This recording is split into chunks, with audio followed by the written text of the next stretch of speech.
And I was like, it's so easy for me not to eat bullshit anymore because I just know how it makes me feel. Like there's just all these decisions that I used to complain about that used to be really difficult that I felt like, what was me? I was like a victim. And I was like, these things come effortless now. Like they're just natural. And then I just had this moment where I was like, oh, this is love. This is love. This is self-love. This is self-love.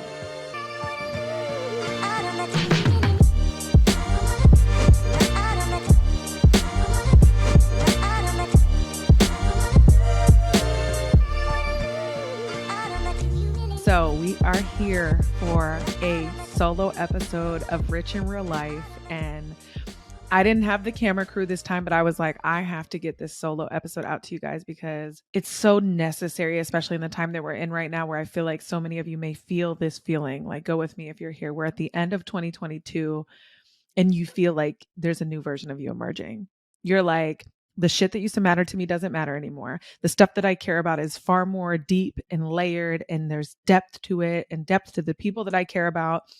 And maybe the anxiety and the worry is washing away, or maybe it's gotten stronger and you are trying to figure out who you are amidst all this shit, right?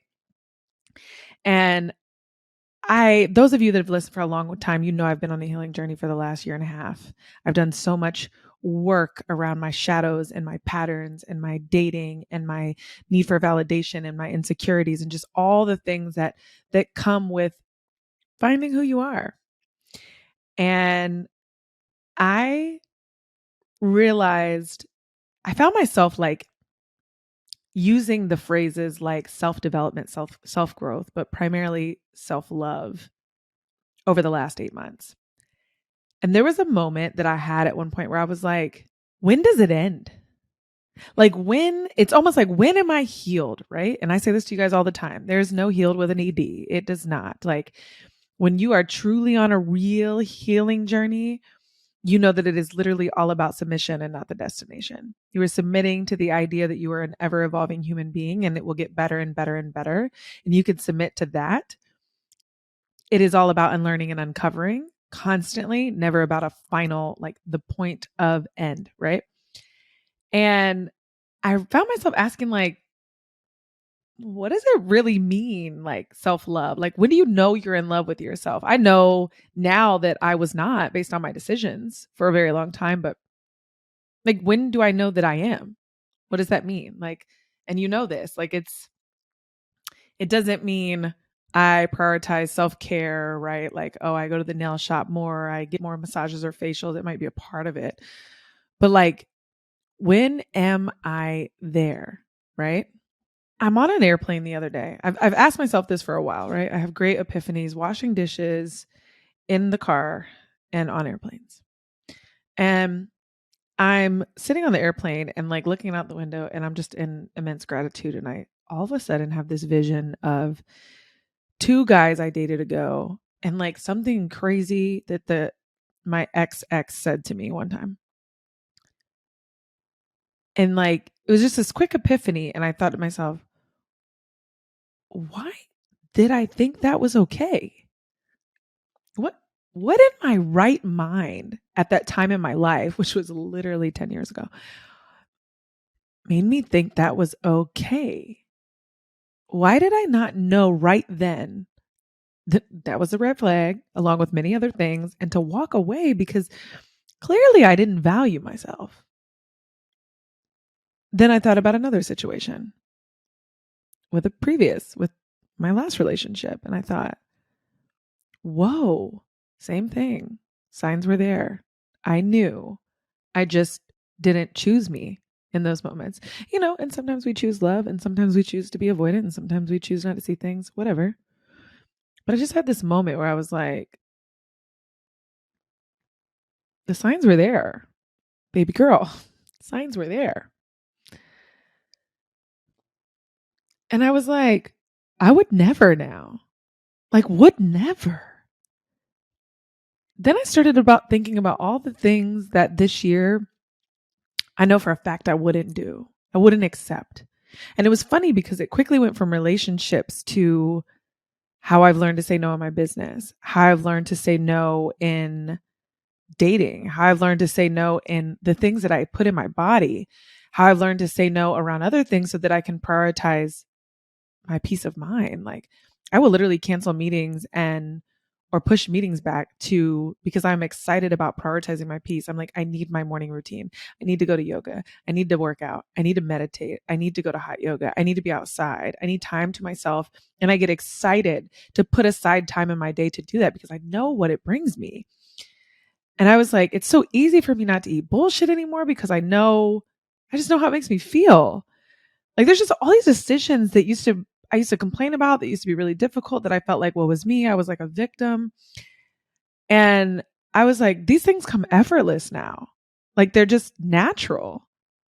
And then I just had this moment where I was like, oh, this is love. This is love. This is self-love. This is self-love.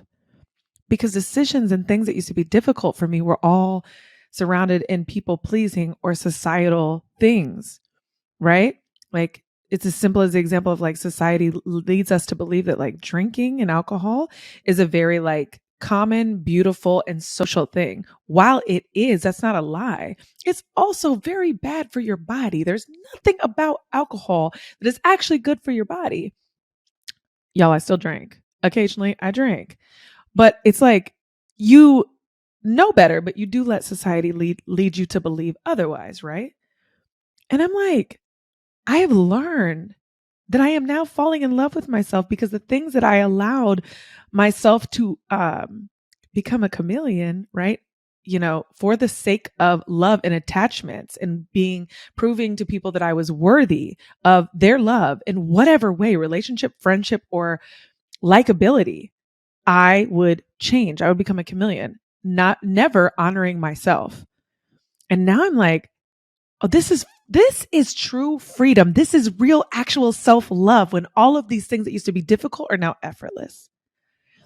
And then I went back and remembered asking myself for clarity, like, what is self-love? And I'm like, yo, I know what this feels like. It's so easy for people to get on podcasts and have interviews and say like, you can't date someone, you can't crave the desire for love more than you love yourself. You have to look inward. All these things make sense, but if you do the work, sometimes you don't know when you arrive because it's effortless. It's the equivalent of like, I always think to every relationship I've ever broke up and I'm like dying inside and I'm heartbroken and I'm depressed and you keep asking yourself when it's going to be over. You don't wake up today and say, today's the day that I'm done. You wake up one day after all the pain, all the hurt, and you're like, 2-3 days go by and you're like, damn, I haven't even thought about that person. Damn, I hate to say it, but I don't really think that matters anymore. It just comes. And I think just like your healing journey with your desire to look inward, with your knowing of wanting more from yourself, more honoring yourself, more desire to be instead of prove and aggress your way through things. You decide, I want to be on this self-love journey. I want to put me first. I want to honor me, but you do the work, but you don't know when you arrive. And I was sitting on the airplane. I'm like, I fucking arrived. Not that I'm done. The work must be maintained because when I veer off, I feel it every time. I get very masculine. I get very annoyed with myself. I get very short-tempered. I get very angry. I get very upset. I get very like not myself, a version of myself that I don't enjoy. I don't even enjoy her, but I know how to get back to her. So the work must continue. But I was like, this is freedom. I know me. I know me now. In the face of anything I want, if someone made me want to make a decision against her, it would be so easy and effortless for me to be like, I got a great relationship with no. You can have that. And that was like, I'm here. I'm in love with me. Like dangerously in love with me. So dangerously in love with me that I've had the out of control moments, had my darkest moments in the darkest places. I've had plenty of dark nights of the soul. Versions of myself have emerged that I did not like. But then I learned, and they would call this in like coaching as a technical skill, is self-regulating. I've learned to self-regulate, but I've learned to embrace myself with grace when those things occur. by myself. And let me tell you something. That's a dangerous ass woman right there. And I'm not saying everything has to be done alone, but when you can pull yourself out of your darkest moments with love, baby, I have learned to sit in it and be okay with my bullshit when those emotions arise and be like, this is just a cycle. This thing has to cycle through me. I have to allow it. And it doesn't change who I am. And it doesn't mean that I'm regressing. And it doesn't mean that I'm wrong. And it doesn't mean that I'm broken. It means that I am cycling an emotion that has to move from my head to my feet and through my body. And then I get to give it to God. And then I am done. And maybe it comes back, whatever. But I love myself enough to embrace myself in those moments and love me anyway. And bitch, that's dangerous. Let me tell you. Because there's nothing that anyone can tell you about you. So I figured that some of you might be in this place as well, that you might be like, I'm doing all the things. I'm reading all the books. I'm going to therapy. I'm seeing a coach. I'm honoring myself. I'm taking radical responsibility. I'm doing the things that I love instead of what other people love. You may be doing all the things, but how do you know? How do you know you're getting dangerously close to self-love? And so today we're going to explore, let's see, 1, 2, 3, 4, 5, 6, 7, 8, 9, 10. Perfect. 10 ways that you know you are getting dangerously close to loving yourself in a wildly intimate way, right? So, number 1, you become playful again. You become playful again. They say the most healed people are the most playful. Healed. The most healed people are the most playful. Because they have released the idea of being someone that people admire. They've released the idea across the board that they need approval. And they've just said, fuck, I love me. I can't tell you how many dance parties I've had in my living room in front of people these days. That my son, and that's not always who I was, but I remember when I was like between 10 and 16, people used to call me everybody's hype man. They'd be like, yo, Jessica will sing and dance and like type everybody up.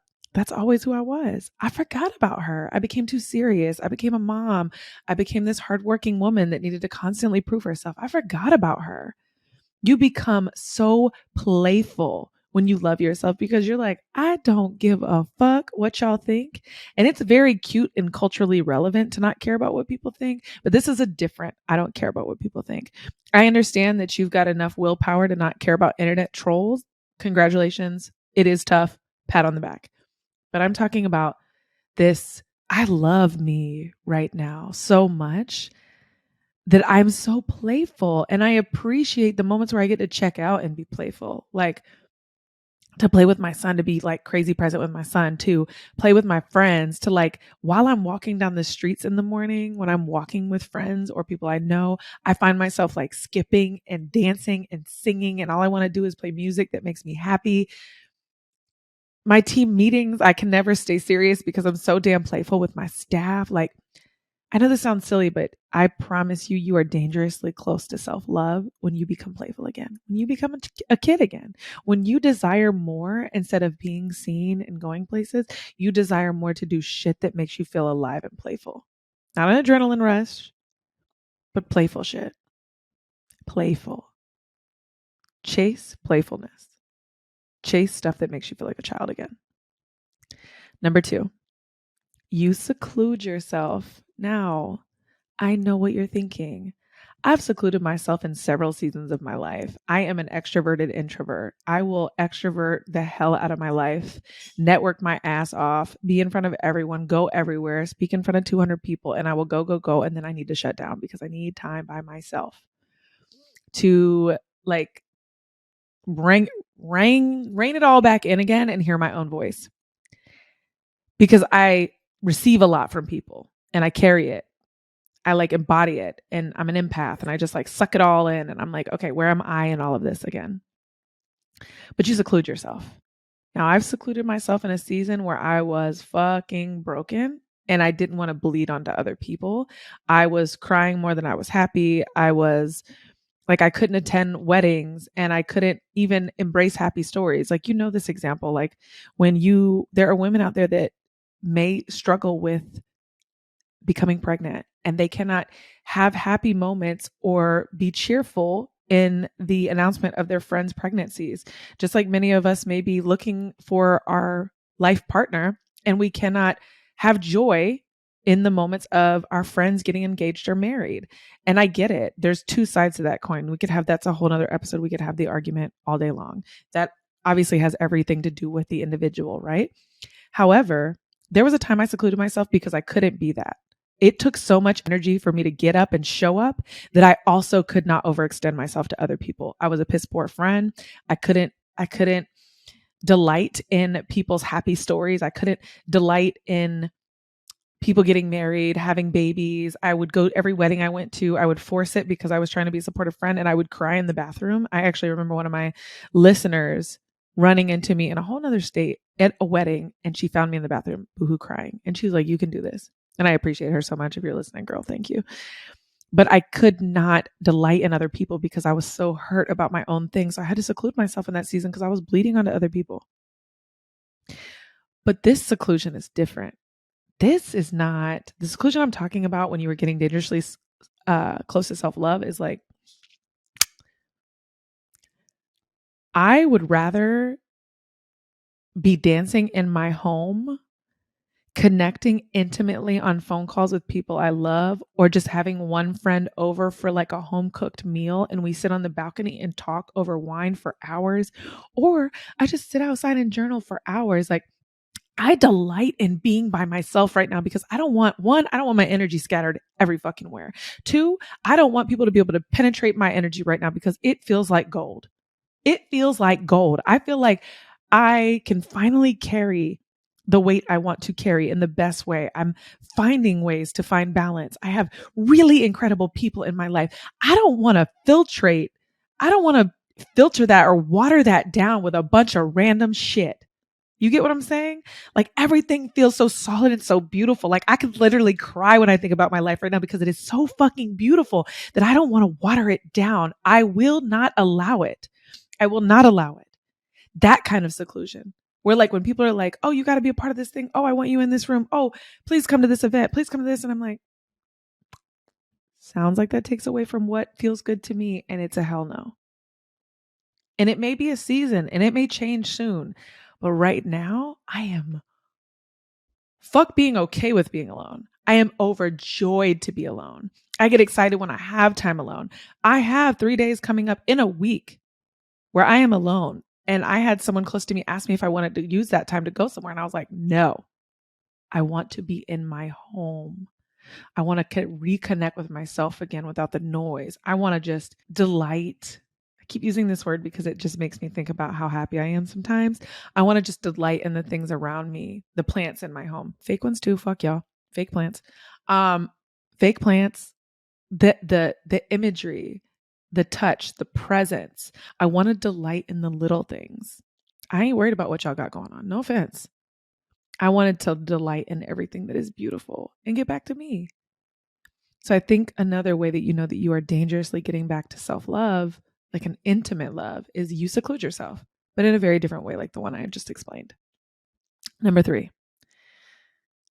This is how I started this story, but I think you have epiphanies or just aha moments of the version of yourself who let things slide that now clear as day show you that you did not love yourself. I have visions all the time where I'm like, what the fuck? And not like I'm pointing at someone and making myself a victim. No. Because the radical responsibility in that is who I was then is exactly who attracted that person. And it was totally appropriate then, right? I didn't know any better. I did not love myself the way I love myself now. And I accepted things and attracted things that I do not see the same anymore.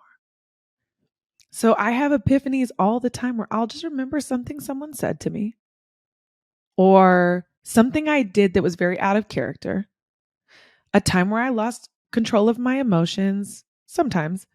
Not that I only sometimes do it, but sometimes that doesn't necessarily have anything to do with your self-love journey. Or I just evolved or became a chameleon or did something in the name of someone else to just glorify the attachment. I'll give a very simple example, right? Women, we are so good at this, right? We'll meet a man when we're looking for a life partner or we're just like committed to this goal of finding the one. And like, you know this story because your girlfriend's done this, and hell, you've done it too. I've done it.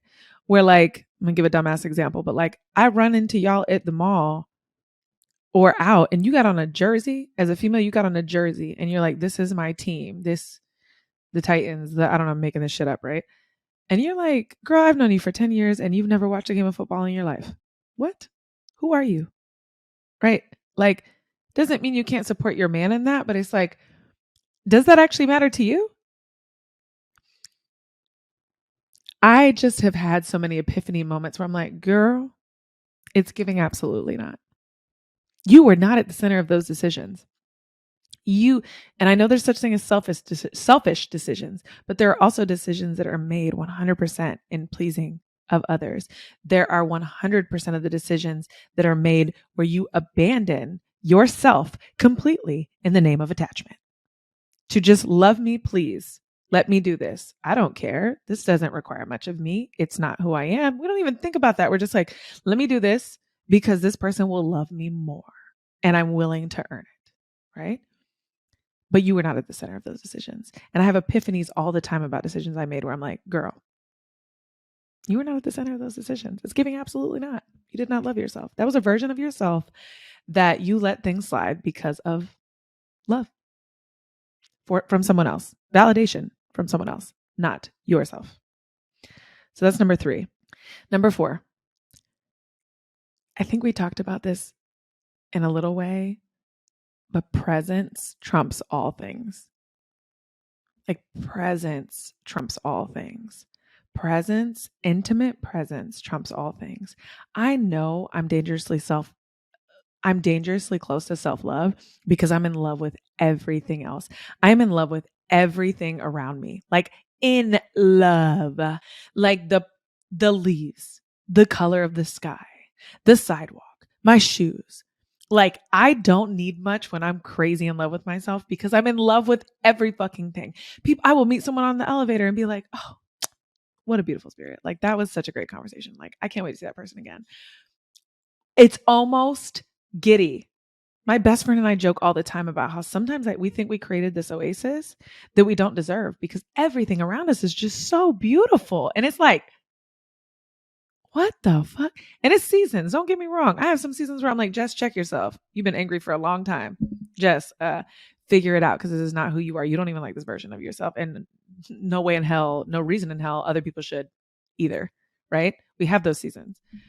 But I love when I come back to these seasons of where like I'm just like, I can't wait to put my fucking earphones in and dance to music that makes me happy, that is upbeat, that I can walk in the morning, that I can see the water, that I can breathe fresh air, that I can travel by myself, that I can have a great conversation with someone on an airplane, when I have time to journal, when I have time to have a long conversation with my mother, when I walk outside and I'm just looking at the skyline and I'm like, God loves me. This is like when I see beautiful things, I'm like, this is God's way of showing me he loves me. I swear.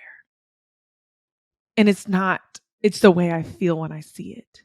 You don't need much when you're dangerously close to loving yourself because the love that you have penetrates through all things, through all people, through nature, through presence, through connections. Like I can find so much happiness in intimate connections and presence with other people. You know you're dangerously close to loving yourself when presence trumps all things. Presence. Another way that you know you're dangerously close to self-love, and I'm being very careful with this one because I'm not a coach around this, but to me, the self-awareness of knowing and trusting my body has been wild this year, especially the last 6 months. Like if you guys have been following me for a while, you know in 2021 I lost like 35 pounds, and the ability to keep it off, and I fluctuate a little bit between like I go up and down like 10 pounds. I go from like my lowest was 160. I go up to 170. I dance around 171, 172. When I'm in a great place, a great spirit, I get back down between 160 and 170. I used to cry every day because I could not keep the weight off years ago, like 4 years ago. Now it is fucking effortless because I love, and this is not, I gotta say this lightly, but like, I'm going to say I love to work out, and not go to the gym 5 days a week. Not that kind of love to work out. I love to be outside. I love to take long ass, fast, brisk walks by myself. I love to go in the morning and exert all my energy on a staircase and then come back and work. I love to eat well for the most part. Doesn't mean I don't cheat, but I love to eat well because I like the way it makes my body feel most of the time. And the knowing of my body, even not even the weight loss portion, but like that intuitive eating side where I love what I eat, love what I eat. But on top of that, I can always tell in my physical body first when something is wrong. So I know that if the middle of my back starts to pain me and I feel my muscles tense up in the very middle of my back, right around my spine, I'm struggling to release something, or I may be experiencing some level of anxiety. I immediately can feel it. And then I'm like, what? And the old me is like, where do I run to? Who do I tell? What doctor do I go see? What medicine do I need to take? The new me is like, what yoga class can I run to? Where can I find an hour in my schedule to run outside and meditate and journal? Where can I run to release this? Like, do I have time to go get a massage? Do I have time to connect with somebody that I love? Do I have time to go walk the water and breathe? I run to these other outlets that I know can get me through this. Like, what is the book? The Body Keeps Score. Your body is a hightail sign that there's something going on in your mind that you are having a hard time releasing. Immediately when something's wrong with my body, I can feel it if I lack sleep, if I'm anxious, if I'm nervous, if my stomach is bad for a couple of days. I'm like, what the fuck is going on? It is something personal. You know your body. Like I could literally almost tell in my body now, even when I'm like drinking too much caffeine, it shows up in like my fingertips, or I have twitches and I'm just like, I know my body. As soon as something goes off, I'm like, okay, time to look in the mirror, time to look at myself. You're doing something. You're doing too much of something. You're doing something wrong. You're not centered. You're not doing your morning routine. You're not giving yourself enough love. Go back to the foundational stuff. Go back. So I really think you're getting dangerously close to self-love when you know your body. You're wildly aware of your body and what it experiences because it is the first thing that feels, sometimes before you do. Another way you know that you are getting dangerously close to self-love, you trust yourself and your intuition ruthlessly. Ruthlessly. Listen, if you're a mom, you've met that version of you before. You've met your intuition before because we have it and it's wild. We're nurturers in our spirit. We know what it's like to be intuitive.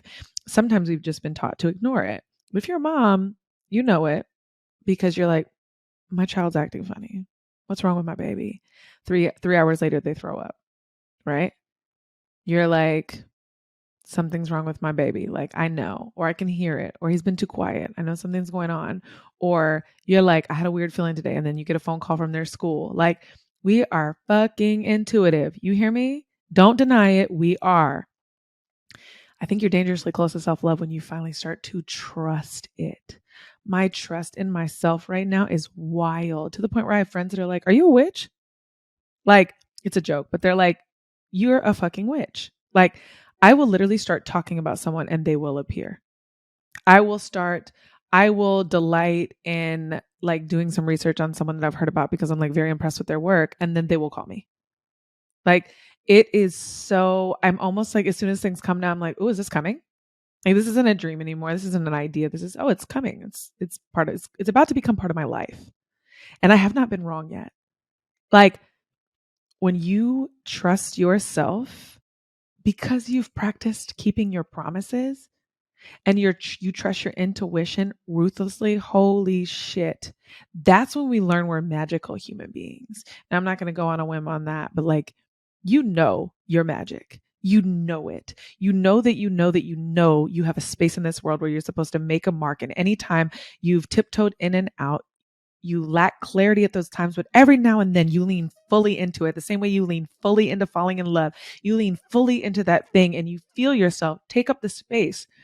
And when you feel yourself take up the space, a lot of times people will back away because it's fucking scary. Something that is really meant and you're called to do is scary. But when you trust yourself in those moments, baby, let me tell you something.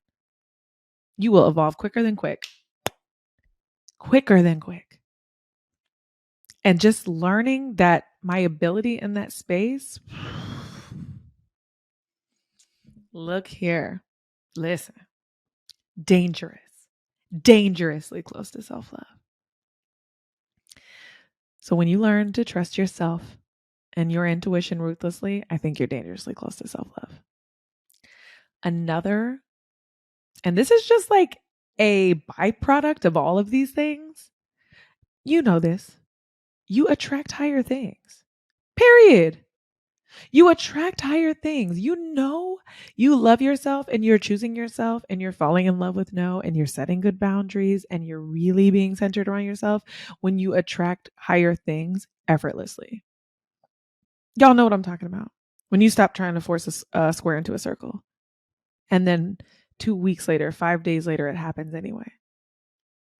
When you stopped begging and started praying and just sat back and said, whatever I'm supposed to have will be.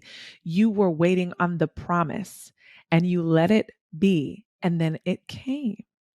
Or there's versions of things you think you deserve and you're hand delivered on a silver platter, things that are even better. You attract higher people, you attract higher things, you attract better opportunities, you attract a better network. People just fall effortlessly into your life because you are vibrating at a higher frequency. And so, boom, they see you. They see you. And it is incredible. And I have moments still recently where I'm like, I'll tell people the things that I am attracting in my life right now effortlessly that are just falling in my lap. I have momentum that I have to run with because I know this is all happening for a reason. And people will be like, no, you're getting what you attracted. You're getting what you deserve. This is the space that you showed up in ruthlessly, effortlessly, unapologetically. People finally see you consistently. Don't get me started on consistently because I could do a whole show on that and mess everybody up. Nobody wants to sit in stuff as long as like it actually takes.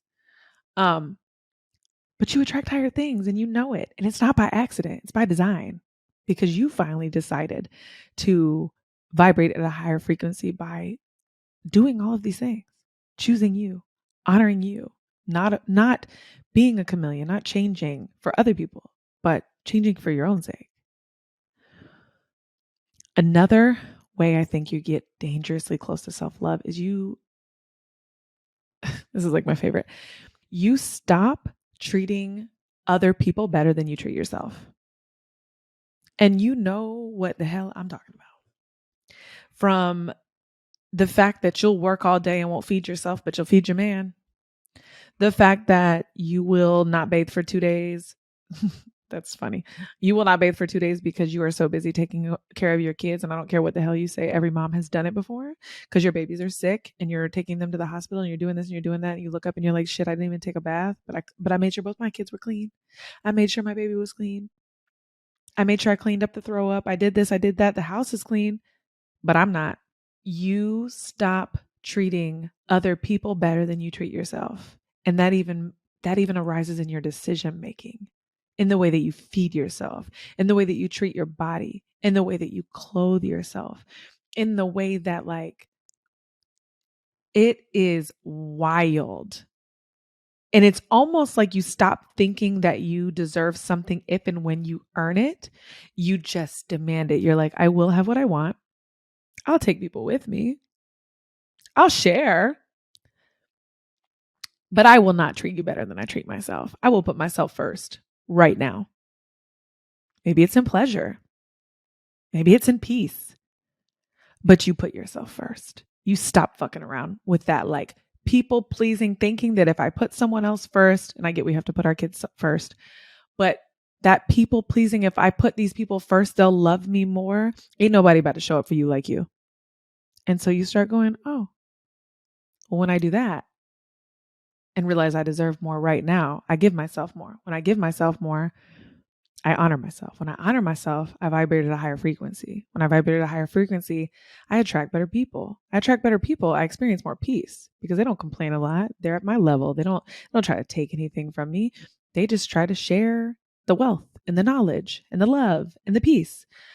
Well, now that I've attracted better people and I'm vibrating at a higher frequency and I have more peace and I've created my own oasis, things seem easier. Making money seems more easier. Building great connections seems easier. Finding love in places where people that actually align with me seem easier. It's literally wild. And it all starts with you choosing you. All of it starts with choosing.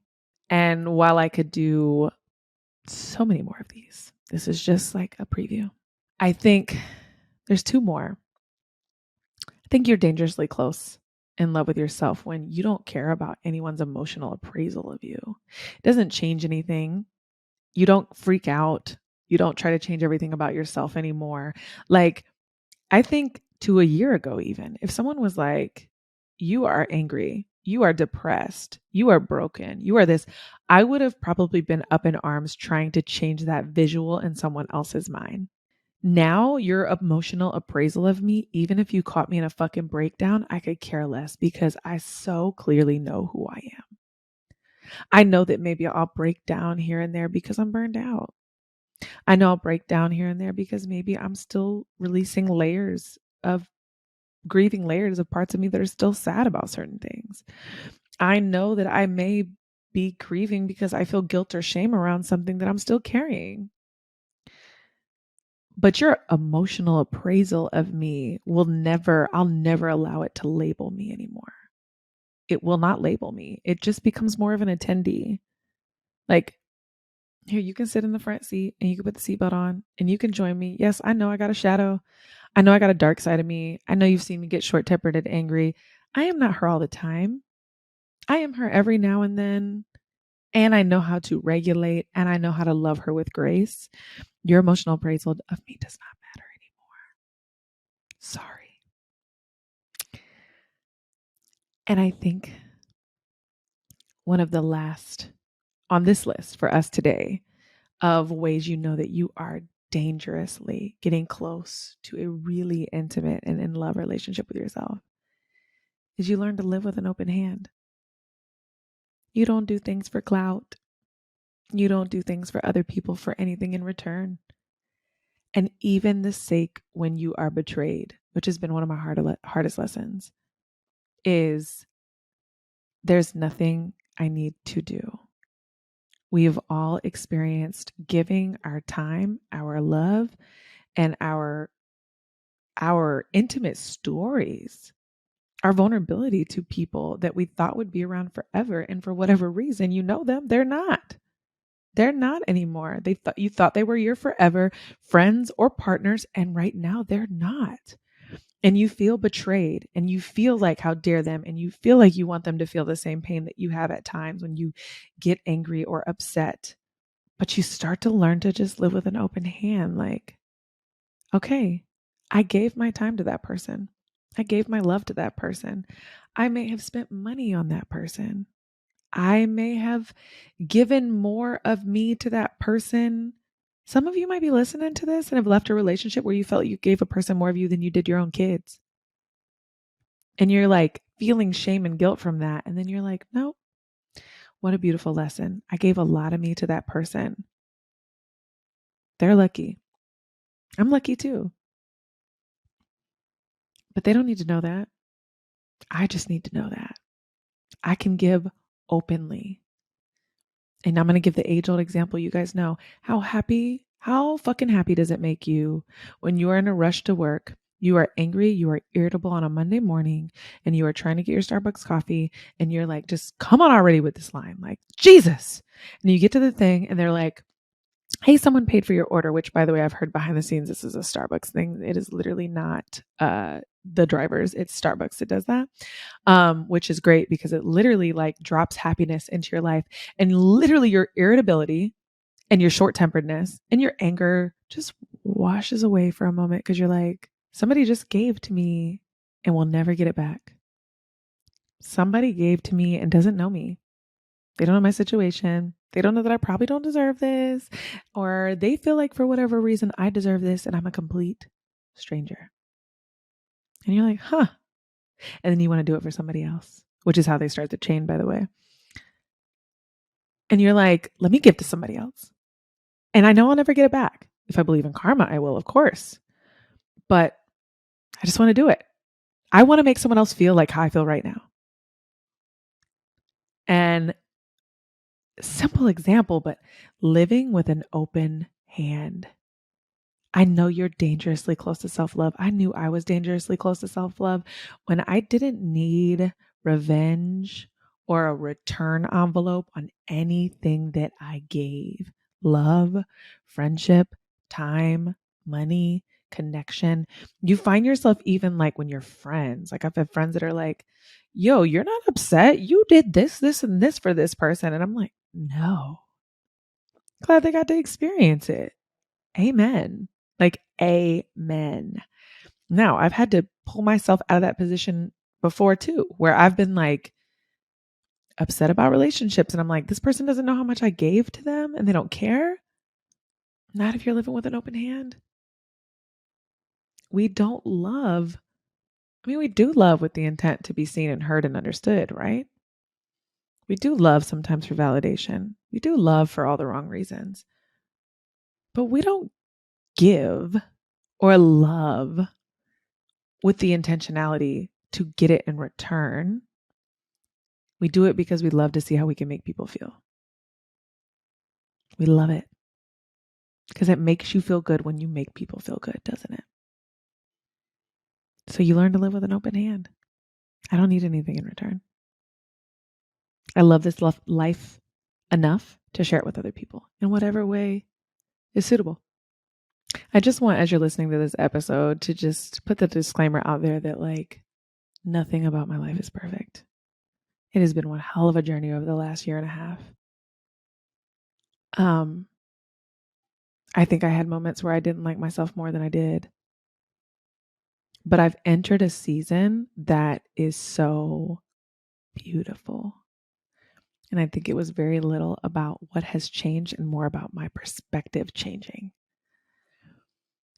And I just noticed on that airplane in that moment that I was like, you are dangerously close to loving yourself because your decisions are different.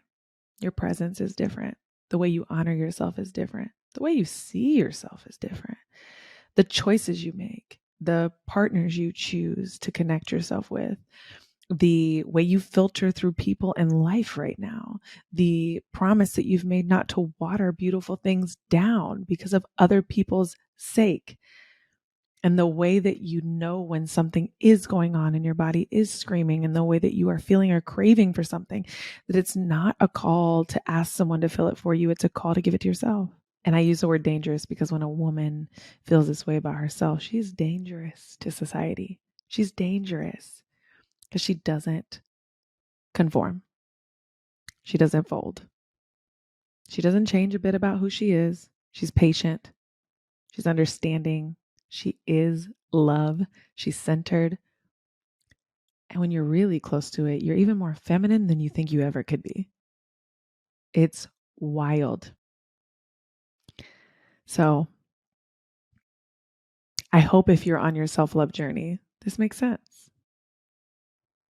That you can relish and delight in things of life, like playing again, and pleasure, and peace, and happiness, and great connections, and just life that is already around us that doesn't need another thing from you other than you loving yourself so much that you can't unsee what already exists around you. I love you guys. I hope this individual time with you and I was special. I hope this helped you in some type of way. And I hope that you continue your journey of being rich in real life by committing to getting closer and closer to being dangerously in love with yourself. All right. Sending y'all love. Talk to you soon.